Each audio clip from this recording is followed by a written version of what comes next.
এবার রাজশাহী থেকে ভোটের আরো খবর জানাচ্ছেন সহকর্মী কাজী শাহেদ। ষষ্ঠ উপজেলা পরিষদ নির্বাচনের প্রথম ধাপের রাজশাহীর দুটি উপজেলায় আজকে ভোট গ্রহণ হচ্ছে। সেই একটি গোদাগাড়ি, একটি তানোর উপজেলায়।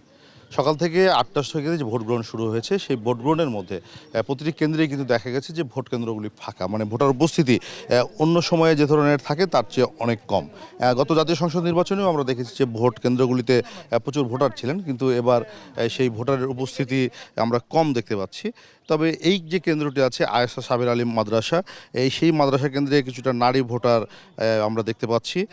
রাজশাহীর যে দুটি উপজেলায় ভোট হচ্ছে তার মধ্যে তানোর এবং গোদাগাড়ি উপজেলার মোট ভোটার সংখ্যা 4,47,333 জন। এর মধ্যে গোদাগাড়িতে 2,81,160 জন ও তানোরে 1,66,173 জন। দুটি উপজেলায় মোট 16 জন প্রার্থী প্রতিদ্বন্দ্বিতা করছেন। এদের মধ্যে 7 জন চেয়ারম্যান প্রার্থী, এর মধ্যে গোদাগাড়িতে 5 জন চেয়ারম্যান সহ 9 জন এবং তানোরে 2 জন চেয়ারম্যান সহ 7 জন প্রার্থী প্রতিদ্বন্দ্বিতা করছেন। ভোটাররা যেটি বলছেন যে এখানে ভোট কেন্দ্রগুলিতে যে আগের যে বাধা দেওয়া কিংবা তাদেরকে যে প্রতিবন্ধকতা সৃষ্টি করা, এরকম কোনো ঘটনা রাস্তায় ঘটেনি। আমরা দেখছি আইন শৃঙ্খলা বাহিনী খুবই তৎপর। প্রতিটি কেন্দ্রে আইন শৃঙ্খলা বাহিনীর সদস্যরা একেবারে ভোট যাতে নির্বিঘ্নে হতে পারে সেজন্য যে ধরনের উদ্যোগ নেওয়া দরকার সব উদ্যোগই তারা নিয়েছেন। আমরা দেখছি জেলা প্রশাসনের পক্ষ থেকে, নির্বাচন কমিশনের পক্ষ থেকে তাদের যে ভ্রাম্যমাণ টিম তারা এখানে টহল দিচ্ছেন। ভোটাররাও উপস্থিতি যেহেতু কম, ভোটের কেন্দ্রের বাইরে কিন্তু অনেক উপস্থিতি আমরা দেখেছি। তবে কিছু প্রার্থী অভিযোগ করেছেন যে এখানে আগের রাতে কালো টাকা ছড়ানো হয়েছে, এমন অভিযোগ করেছেন। তারপরেও কিন্তু ভোট সকাল থেকেই এক ধরনের শান্তিপূর্ণ পরিবেশে হচ্ছে। যদিও ভোটার উপস্থিতি যেটি আমরা লক্ষ্য করছি সেটি হচ্ছে যে অন্য ভোট কেন্দ্রগুলিতেও দেখেছি যে ভোটার উপস্থিতি কম, আমরা এই কেন্দ্রটিতেও দেখছি ভোটার উপস্থিতি কম। বলা যেতে পারে শান্তিপূর্ণ ভোট, কিন্তু ভোটার উপস্থিতি একেবারেই কম এখন পর্যন্ত। তো এই ছিল রাজশাহী থেকে আমার কাছে সর্বশেষ। ফিরছি স্টুডিওতে। দর্শক, এবার গাজীপুরে ভোটের খবর জানাতে সরাসরি যুক্ত হচ্ছেন সহকর্মী নজরুল ইসলাম। নজরুল, আপনার কাছে জানতে চাইবো ভোটের সার্বিক পরিস্থিতি এবং এই পর্যন্ত আসলে ভোটের হার কত শতাংশ পড়েছে, আপনি কোন কেন্দ্রে আছেন? জ্যোতি, আপনি যেমনটা বলছিলেন, আপনি জানেন যে গাজীপুর প্রথম ধাপে কিন্তু 3টি উপজেলা পরিষদ নির্বাচন অনুষ্ঠিত হচ্ছে। সেই উপলক্ষে কিন্তু আমি যেখানটায় দাঁড়িয়ে রয়েছি সেটা হলো আপনার বিকে বাড়ি হোসেনিয়া সরকারি প্রাথমিক বিদ্যালয় কেন্দ্রে। এখানে কিন্তু সকালে ভোটার উপস্থিতি কিছুটা কম থাকলেও বেলা বাড়ার সাথে সাথে কিন্তু ভোটার উপস্থিতি বাড়তে শুরু করেছে। আপনি জানেন যে সকালবেলা কিন্তু মেঘলা এবং দুর্যোগপূর্ণ আবহাওয়ার কারণে কিন্তু কিছু কিছু জায়গায় বৃষ্টি হয়েছে। এর ফলে কিন্তু মানুষ কিন্তু ভোট দিতে আসতে বিলম্ব করেছে এবং পাশাপাশি আমরা যেটা জানতে পেরেছি এখানে কিন্তু আপনার যে সাধারণ যে ভোটার রয়েছে সব কিন্তু শ্রমিক শ্রেণীর ভোটার বেশি এখানে। তো তারা কিন্তু মানে আপনার এই প্রতিষ্ঠান কিন্তু বন্ধ দেওয়া হয়নি। ভোট উপলক্ষে কিন্তু বন্ধ না দেওয়ার ফলে কিন্তু তারা এখানে কিন্তু ভোট দিতে পারেনি এবং ছুটির ফাঁকে ফাঁকে কিন্তু লোকজন আসছেন এবং ভোট দিয়ে চলে যাচ্ছেন। তো আমরা এখানে যে প্রিজাইডিং অফিসার রয়েছে তার সাথে আমরা কথা বলেছি। উনি যেটা জানিয়েছেন এখন পর্যন্ত কিন্তু 15% ভোট পড়েছে, কিন্তু ভোটার উপস্থিতি কিন্তু বাড়তে শুরু করছে। যতই বেলা গড়াচ্ছে ততই কিন্তু ভোটার উপস্থিতি কিন্তু বাড়তে শুরু করেছে। আপনারা জানেন যে গাজীপুর সদর উপজেলা এবং কালীগঞ্জ এবং কাপাসিয়া 3টি উপজেলা পরিষদের নির্বাচন অনুষ্ঠিত হচ্ছে। এখানে কিন্তু 34 জন প্রার্থী তাদের ভোটাধিকার জন্য লড়াই করছেন। 34 জন প্রার্থী এবং চেয়ারম্যান এবং মহিলা ভাইস চেয়ারম্যান এবং সাধারণ চেয়ারম্যান যেগুলো আছেন তারা কিন্তু ভোটের জন্য কিন্তু মোট 34 জন প্রার্থী লড়ছেন। এবং আপনারা জানেন যে এখানে ভোটার সংখ্যা হলো 6,96,743টি ভোট রয়েছে এখানে। কিন্তু এই ভোটের আমরা কিন্তু এই নির্বাচনকে ঘিরে কিন্তু আপনারা জানেন যে ব্যাপক নিরাপত্তার বলয় কিন্তু তৈরি করা হয়েছে এবং প্রতিটি কেন্দ্রেই আমরা দেখেছি 298টি ভোট কেন্দ্রের মধ্যে আমরা দেখেছি যে এখানে কিন্তু বিরাট আপনার বিশাল এই নিরাপত্তার যে একটি বলয় জেলা প্রশাসনের পক্ষ থেকে, নির্বাচন কমিশন থেকে ব্যাপক প্রস্তুতি নেওয়া হয়েছে এবং প্রতিটি কেন্দ্রেই কিন্তু আমরা ঘুরে দেখেছি যে এখানে কিন্তু আপনার নিরাপত্তা যে জোরদার করা হয়েছে। র্যাব, পুলিশ এবং আনসারের পাশাপাশি কিন্তু ভ্রাম্যমাণ আদালত এবং ম্যাজিস্ট্রেট রয়েছে কিন্তু প্রতিটি কেন্দ্রে, এবং প্রতিটি কেন্দ্রে কিন্তু 13 থেকে 17 জন করে আইন শৃঙ্খলা বাহিনী কিন্তু রিজার্ভ রেখেছে। তো আমরা গাজীপুরের যে ভোট কেন্দ্রগুলো রয়েছে এখন পর্যন্ত কোনো মানে আপনার অনিয়মের কোনো সংবাদ আমরা পাইনি। শান্তিপূর্ণভাবে কিন্তু ভোট অনুষ্ঠিত হচ্ছে। তো যেখানটা আমি দাঁড়িয়ে রয়েছি আপনি দেখছেন যে এখানে কিন্তু দীর্ঘ লাইন লক্ষ্য করবেন আপনারা। এখানে কিন্তু লাইন ধরেই কিন্তু তারা ভোট দিতে আসছেন এবং আমরা কয়েকজনকে জিজ্ঞাসা করেছিলাম এই ব্যাপারে, কিন্তু সকালে তারা বৃষ্টি এবং মেঘলা আকাশের কারণে কিন্তু আসতে পারেনি। এখন বেলা বাড়ার সাথে সাথে কিন্তু ভোটার উপস্থিতিও কিন্তু বাড়তে শুরু করেছে এবং তাদের পছন্দের প্রার্থীদের কিন্তু ভোট দেওয়ার জন্য তারা কিন্তু লাইনে দাঁড়িয়েছেন। তো আপনারা জানেন যে এইরকম কিন্তু আমরা বিভিন্ন কেন্দ্রে ঘুরে দেখেছি যে পুরুষের পাশাপাশি মহিলাদের উপস্থিতিও কিন্তু কম ছিল না, মোটামুটি মহিলাদের উপস্থিতিও ভালো ছিল। তো প্রতিটি কেন্দ্রেই কিন্তু আমরা দেখেছি তাদের পছন্দের প্রার্থী যারা রয়েছে তাদেরকে ভোট দেওয়ার জন্য কিন্তু তারা ব্যস্ত রয়েছেন। তো আমার কাছে এই বিকে বাড়ি কেন্দ্র থেকে এই ছিল সর্বশেষ। জ্যোতি, ভোটের সার্বিক চিত্র জানাতে এবার যুক্ত হচ্ছেন যশোর থেকে ইন্দ্রজিৎ রায়, বরিশাল থেকে শফিক মুন্সি এবং টাঙ্গাইল থেকে আতিক রহমান। আমি প্রথমেই চলে যাব যশোরে আছেন আমাদের সহকর্মী ইন্দ্রজিৎ রায়। ইন্দ্রজিৎ, আপনার কাছে জানতে চাইবো আসলে কেমন অবস্থা আসলে যশোরে, ভোট কেমন চলছে এবং ভোটারদের উপস্থিতি কেমন দেখছেন, কোনো ধরনের অপ্রীতিকর ঘটনা ঘটেছে কিনা, সব মিলিয়ে আমাদের দর্শককে জানাবেন।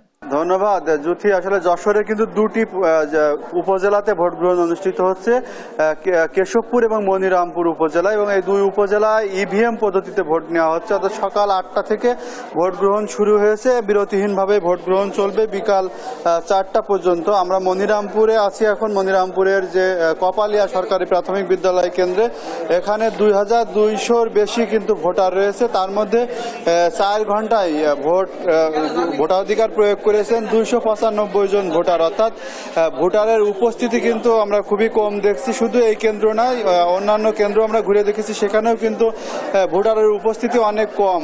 এখানকার যিনি প্রিজাইডিং অফিসার, তার সঙ্গে কথা বলছিলাম, তিনি বলছেন যে গতকাল যেহেতু বৃষ্টি হয়েছে এবং এখন ধান কাটার মৌসুম, ভোটারদের অনেকেই, যারা পুরুষ ভোটার বিশেষ করে শ্রমজীবী মানুষ, তারা এখন কাজে আছে, এবং যারা নারী ভোটার, সাধারণত নারীদের উপস্থিতি কিছুটা বেড়েছে। এবং তিনি আশা করছেন যে এই কেন্দ্রে অন্তত 60 থেকে 70% ভোট শেষ পর্যন্ত কাস্ট হবে বলে তিনি আশাবাদী। তাই বলছেন যে বেলা বৃদ্ধির সঙ্গে সঙ্গে ভোটারদের উপস্থিতি বাড়ছে এবং ভোট আরও বাড়বে বলে তিনি আশাবাদ ব্যক্ত করছেন।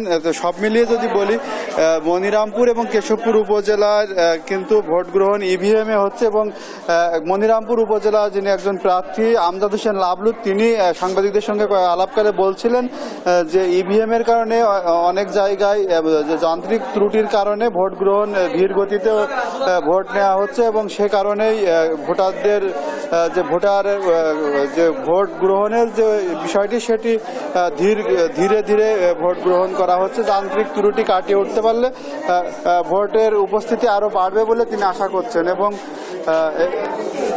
এই ছিল মূলত যশোর থেকে সর্বশেষ। এবার যাবো বরিশালে আছেন শফিক মুন্সি। শফিক, নিশ্চয়ই শুনতে পাচ্ছেন আমাকে।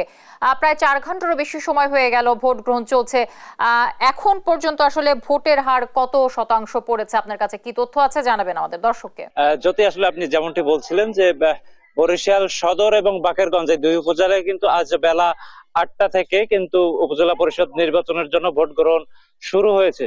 আমরা এখন যে জায়গাটাতে আছি সেটা হচ্ছে বরিশাল সদর উপজেলার 49 নং দিনার প্রাথমিক বিদ্যালয় কেন্দ্র। এই কেন্দ্রে মোট ভোটার সংখ্যা 3499 জন, এবং আমরা সর্বশেষ যে খবর পেয়েছি সেটা হচ্ছে এবং যে এখানে 1200+ ভোট এখন পর্যন্ত আসলে কাস্ট হয়েছে বলে আমাদেরকে জানিয়েছে এখানকার দায়িত্বরত যারা আছেন তারা।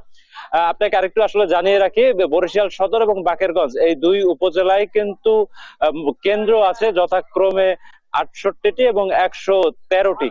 তো এই সবগুলো কেন্দ্রে যেন সুষ্ঠুভাবে ভোট সম্পন্ন করা যায়, এজন্য কিন্তু আইন শৃঙ্খলা রক্ষাকারী বাহিনী বিশেষ ভূমিকায় নিয়োজিত আছে। আমরা কিন্তু কথা বলেছিলাম বরিশালের জেলা পুলিশ সুপারের সাথে, তিনি আমাদেরকে বলেছে যে বিন্দু পরিমাণ যদি কোনো নির্বিঘ্নতায় বিচ্যুতি ঘটে, কোন কেন্দ্রে কোনোভাবে আসলে যদি কোনো কেউ প্রভাব বিস্তার করার চেষ্টা করে, সাথে সাথে খবর পাওয়ার সাথে সাথে কিন্তু তারা ব্যবস্থা নিচ্ছে, এবং আমরাও কিন্তু সেই জিনিসটাই আসলে দেখতে পেরেছি। এখন পর্যন্ত কিন্তু বরিশাল সদর এবং বাকেরগঞ্জ এই দুই উপজেলার কোথাও কিন্তু আসলে কেন্দ্রগুলোতে ভোটের কোনো অনিয়মের মোটা দাগে কোনো অভিযোগ এখন পর্যন্ত আমাদের কাছে আসেনি এবং ভোটাররাও খুব উচ্ছ্বাসের সাথে উদ্দীপনার সাথেই কিন্তু কেন্দ্রগুলোতে আসছে। সকালে হয়তো এবার যাব টাঙ্গাইলে আমাদের আরেক সহকর্মী আতিক আছেন আমাদের সাথে, যুক্ত হবার চেষ্টা করছেন। আতিক যুক্ত হয়েছেন নিশ্চয়ই আমার সাথে।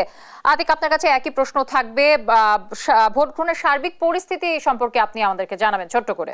ধন্যবাদ জ্যোতি। আপনি জানেন যে টাঙ্গাইলের দুটি উপজেলার ভোট গ্রহণ শুরু হয়েছে এবং এই উপজেলা পরিষদের নির্বাচনে অর্থাৎ আমি রয়েছি এখন কালামাজি উচ্চ বিদ্যালয় কেন্দ্রে এবং এই কেন্দ্রে প্রায় 4200-এর উপরে কিন্তু ভোট রয়েছে এবং সকাল থেকেই কিন্তু গুড়ি গুড়ি আবহাওয়ার তারা ভোট দিতে আসছেন এবং বাইরে কিন্তু অনেক ভোটার সংখ্যার উপস্থিতি রয়েছে এবং বাইরে কিন্তু তারা ভোটের উৎসব করছেন, কিন্তু ভিতরে বেলা বাড়ার সঙ্গে সঙ্গে কিন্তু এই ভোটাররা কিন্তু তারা ভোট দিতে আসছেন এবং এই মুহূর্তে আসলে এই যে ছোট অর্থাৎ ভোটের 4 ঘন্টা পার হয়ে গেলেও ছোট ছোট কিছু অভিযোগ রয়েছে, অর্থাৎ যে দোয়াত কলম সমর্থিত এবং তারা কিন্তু ছোট ছোট অভিযোগ তারা করেছেন এবং এই অঞ্চলে আসলে নারী ভোটারদের সংখ্যা কিন্তু অনেক বেশি রয়েছে। এবং আরেকটি বিষয় আপনাকে জানিয়ে রাখি যে এর আগের সংবাদে আমি মূলত